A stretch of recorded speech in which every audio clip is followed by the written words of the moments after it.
नमस्कार मंडळी, गुरुकृपा ब्लॉगमध्ये तुमचं स्वागत आहे. तर बघा, रात्रभर ब्लाऊज शिवून आता शेतामध्ये पण आहे.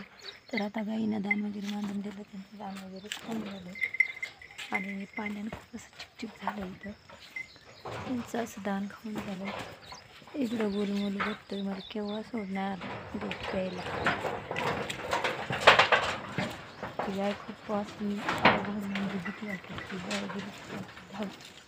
आणि इकडे बाई गोलमुलीची जोडी आणि आपल्याला इकडं शेण वगैरे करण्यासाठी हा आपला दरवाजा आहे. तर सकाळचं शेतातलं वातावरण बघा कसं दिसतंय.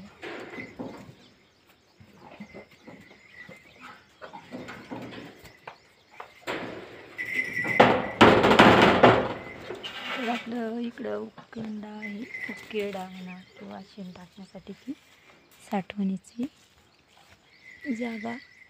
तर आपल्या इकडं शेण टाकायची जागा, तिकडं आपलं दोघीचं शेत निंदून वगैरे झालं आहे.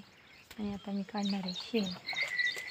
पूर्णच ड्युट्या बजावं लागतात. आज अख्खं रात्र जागून ड्रेस शिवून घातलेत आणि आता शेतात आलो. तर आता शेण वगैरे काढायचं आहे. आणि कोण कोण काढतं शेण वगैरे. आणि ती पलीकडची गाय दिसते, तिचं दूध माझ्याकडं आणि हे गाईचं दूध आणि ते पलीकडच्या गाईचं दूध दाजीकडं. कारण ही गाय खूप अशी म्हणजे आगाऊही मारते ती आणि धावते पण. याची बघू काय चाललंय.